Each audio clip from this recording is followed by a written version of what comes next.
രുദ്രാർദ്ര പ്രണയം ഭാഗം 26. ഇച്ചായ, ബെന്നിയുടെ വേദന നിറഞ്ഞ കണ്ണുകളിലേക്ക് നോക്കി ആർദ്ര വിളിച്ചു. അവൻ അവളുടെ മുഖത്തേക്ക് നോക്കി. ഇച്ചായൻ എങ്ങനെ പാറുവി ഫാ അവൾ പറഞ്ഞു മുഴുവനാക്കും മുന്നേ ഒരാട്ടായിരുന്നു ബെന്നി. ആർദ്രയ്ക്ക് എന്തോ ആ നിമിഷം ചിരിയാണ് വന്നത്. ഇച്ചായൻ പാറുവിനെയാണോ സ്നേഹിക്കുന്നേ? അവൾ ചിരിയോടെ ചോദിച്ചു. ആ അതേടി പുല്ലേ, എന്തേ ദയാരു, നീ എന്നെ കൊണ്ടൊന്ന് പറയിപ്പിക്കരുത്. അപ്പോ എന്റെ മെറിങ്കൊച്ചോ? അവൻ അവളെ നോക്കി കണ്ണുരുട്ടി. ആർദ്ര അവനെ കുറുമ്പോടെ നോക്കി. അല്ലേലും ഇതുപോലൊരു കുരുപ്പിനെ ഞാൻ സ്നേഹിക്കൂന്ന് നിനക്ക് തോന്നുന്നുണ്ടോ? അതും നിന്നെ എപ്പോഴും കരയിപ്പിച്ച് രസിക്കുന്ന ഇവളെ. ബെന്നി പാറുവിനെ കൂർപ്പിച്ചു നോക്കി. അവളുടെ തല താഴ്ന്നു. ആർദ്ര ആയുഷിനെ നോക്കി. ആയുഷ് അവളെ നോക്കി പുഞ്ചിരിച്ചു. ചിരിക്കണ്ട, ഞാൻ ചോദിച്ചത് പാറു സ്നേഹിക്കുന്നത് ആരാണെന്നാ. അതൊരിക്കലും ബെന്നിച്ചനല്ലാന്ന് എനിക്കറിയാം. പിന്നെ ആരാ? അവൾ ആയുഷിനെ തറപ്പിച്ചു നോക്കി. ബെന്നിയുടെ പേര് പറഞ്ഞാ നീ എങ്ങനെ പ്രതികരിക്കുന്ന അറിയാൻ വേണ്ടി പറഞ്ഞതാ ഞാൻ. അവൻ ചിരിച്ചു. ഇച്ചായൻ എനിക്കറിയാം, എന്നോട് മുന്നേ തന്നെ പറഞ്ഞിട്ടുണ്ട് മെറിൻ ചേച്ചിയുടെ കാര്യം. പിന്നെ ഞാനും ചേച്ചിയും തമ്മിൽ പരിചയമുണ്ട്. ആർദ്ര വിശദമാക്കി. അറിയാ, ആയുഷ് പതിയെ പറഞ്ഞു. പാറുവിന്റെ ആർദ്ര സംശയത്തോടെ അവനെയും പാറുവിനെയും നോക്കി. ഞാൻ പറയാ, പാറു പറഞ്ഞു. ആർദ്ര ആകാംക്ഷയോടെ അവളെ നോക്കി. പാറു അബിയുടെ കവിളിലൊന്ന് ചുംബിച്ച് അവനെ താഴെ നിർത്തി.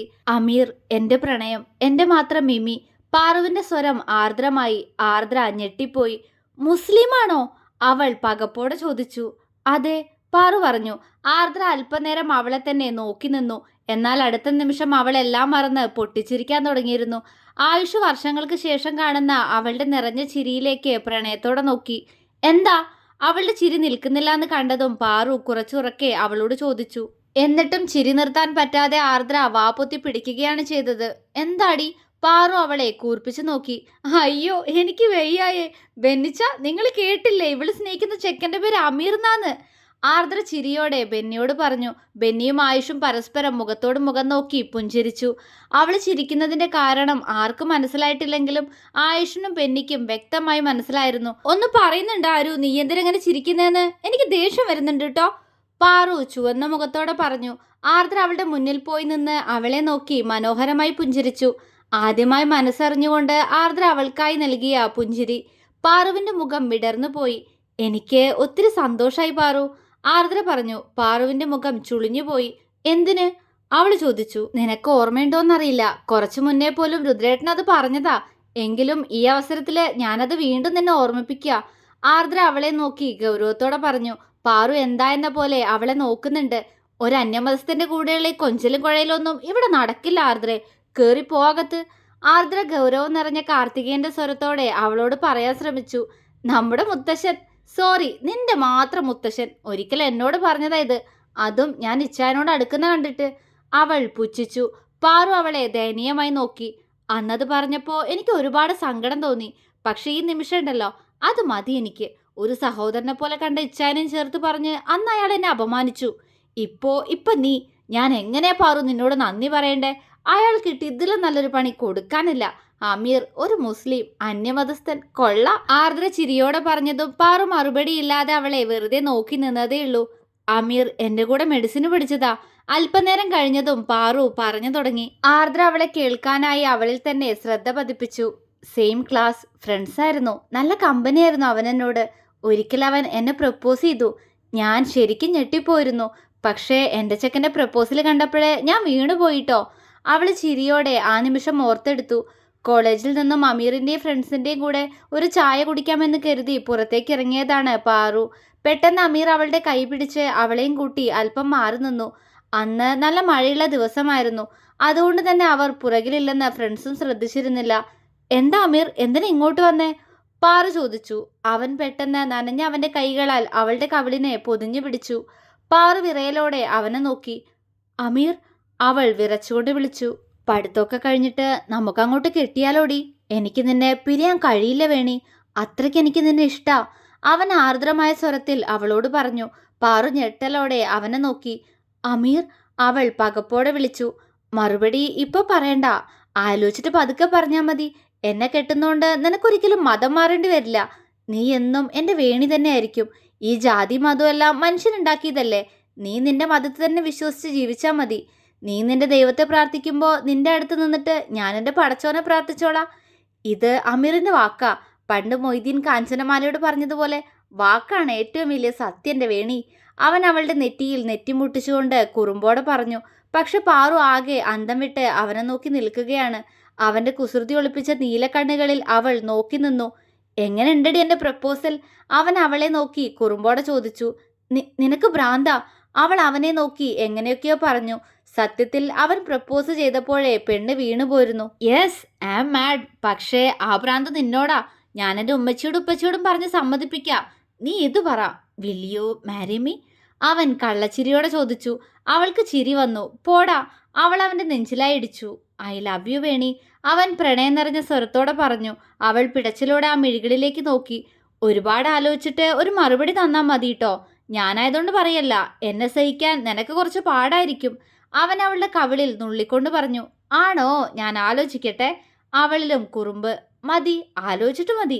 ഇപ്പൊ വാ, നമുക്ക് ചൂട് ചായ ഗുപ്തന്റെ പോലെ ഊതി ഊതി കുടിക്കാം. അവൻ ചിരിയോടെ പറഞ്ഞുകൊണ്ട് അവളുമായി മഴയിലേക്ക് ഇറങ്ങി. പാറു അവന്റെ കൈകളിൽ കൈ കോർത്തു പിടിച്ച് ആ മഴ നനഞ്ഞു. പാറു പതിയെ ഇന്നിലേക്ക് തിരിച്ചെത്തി. അപ്പോഴും അവളുടെ ചുണ്ടുകളിൽ ഒരു പുഞ്ചിരി ഉണ്ടായിരുന്നു. ആർദ്ര അവളെ വിടർന്ന കണ്ണുകളോടെ നോക്കി. എന്തോ അവൾ ഇപ്പോൾ പറഞ്ഞത് കേട്ട പരിചയമേ ഉള്ളൂവെങ്കിലും അവൾക്ക് അമീറിനെ വല്ലാതെ ഇഷ്ടമായി. ആർദ്രയുടെ ചുണ്ടിൽ ഒരു പുഞ്ചിരി വിരിഞ്ഞു. പാറു അവളെ തിരിഞ്ഞു നോക്കി. അമീർ, അവനെന്നെക്കുറിച്ച് എല്ലാം അറിയാം. നിന്നോട് ഞാൻ കാണിച്ച ദുഷ്ടതരങ്ങളും അതും അറിയാം. അപ്പോഴെല്ലാം അവൻ എന്നോട് പറഞ്ഞിരുന്നത് നിന്നെ വേദനിപ്പിക്കരുതെന്നായിരുന്നു. അവന് ഒരനിയത്തിയുണ്ട്. എന്തോ ഞാൻ പറയുന്നത് കേട്ടപ്പോൾ നിന്നെ അവളെപ്പോലെ തോന്നിയെന്ന്. പാറു പുഞ്ചിരിച്ചു.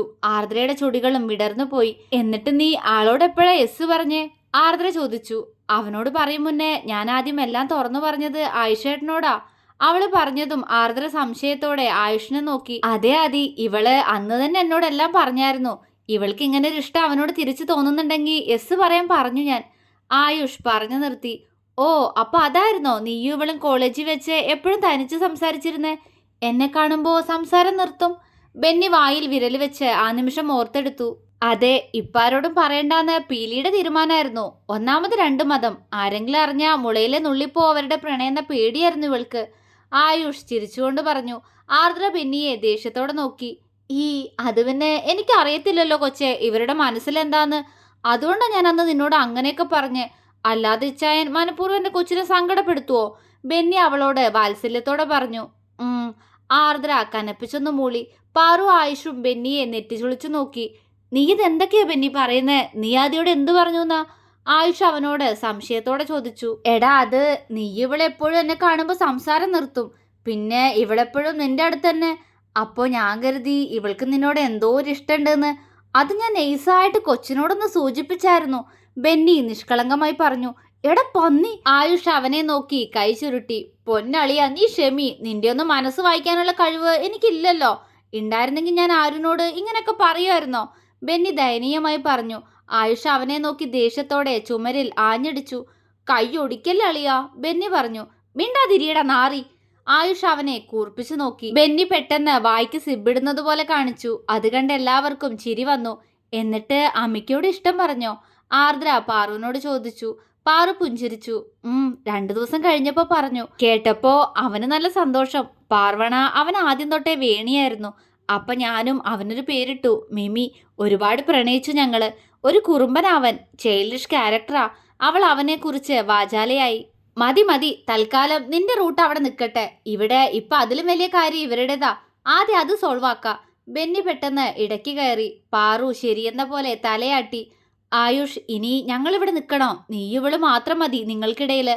ബെന്നി അവനോട് ഗൗരവത്തോടെ പറഞ്ഞു. മോനെ എടുത്ത് താഴേക്ക് പൊക്കോ, ഞങ്ങളിപ്പോ വരാം. ആയുഷ് ബെന്നിയോടായി പറഞ്ഞു. ബെന്നി തലയാട്ടി അബിയുടെ അടുത്തേക്ക് നടന്നു. പപ്പ! അവനെ കണ്ടതും അബി വിളിച്ചു. എന്തോ, പപ്പയുടെ ഏതപ്പൻ വന്നേടാ. അവൻ ചിരിയോട് അബിയോട് പറഞ്ഞുകൊണ്ട് അവനെ എടുത്തു. ഡാ! ആയുഷ് അവനെ കടുപ്പിച്ച് വിളിച്ചു. ഒഞ്ഞു പോയേടാ. ഞാൻ എൻ്റെ കൊച്ചിനെ എനിക്ക് ഇഷ്ടമുള്ളത് വിളിക്കും. ഇത് പപ്പയുടെ ഏതന. വാടാ ഏതപ്പ, നമുക്ക് താഴേക്ക് പോവാം കേട്ടോ. ഇനി നിന്റെ അമ്മയും അച്ഛനും സംസാരിക്കട്ടെ. ബെന്നി കുഞ്ഞിനെ കളിപ്പിച്ചുകൊണ്ട് പാറുവിനോടും വരാൻ പറഞ്ഞ് താഴേക്ക് പോയി. അവന് പുറകെ തന്നെ പാറുവും. ബെന്നിയും പാറുവും പോകുന്നത് നോക്കിക്കൊണ്ട് ആയുഷ് ഡോറടച്ച് ആർദ്രയുടെ അടുത്തേക്ക് പോയി. പതിയെ അവൻ പുറകിലൂടെ അവളുടെ ദേഹത്തേക്ക് ചേർന്ന് നിന്നു. എന്തോ ഓർമ്മയിലായിരുന്ന ആർദ്ര ഞെട്ടലോടെ അവനെ തിരിഞ്ഞു നോക്കിയപ്പോഴേക്കും ആയുഷ് അവളെ 2 കൈയിലുമായി കോരിയെടുത്ത് കഴിഞ്ഞിരുന്നു. ആ രുദ്രേട്ടാ, എന്തേ കാട്ടണ്? എന്നെ വിട്. അവളൊന്ന് കുതറി. അടങ്ങി കിടക്കടി അവിടെ. അവൻ അവളെ കൂർപ്പിച്ചു നോക്കി. ആർദ്ര അനങ്ങാതെ അങ്ങനെ തന്നെ കിടന്നു. ആയിഷു ബെഡിൽ അവളുമായി ചെന്നിരുന്ന് അവൾ അവന്റെ മടിയിലേക്ക് ഇരുത്തി ചുറ്റിപ്പിടിച്ചു. തുടരും.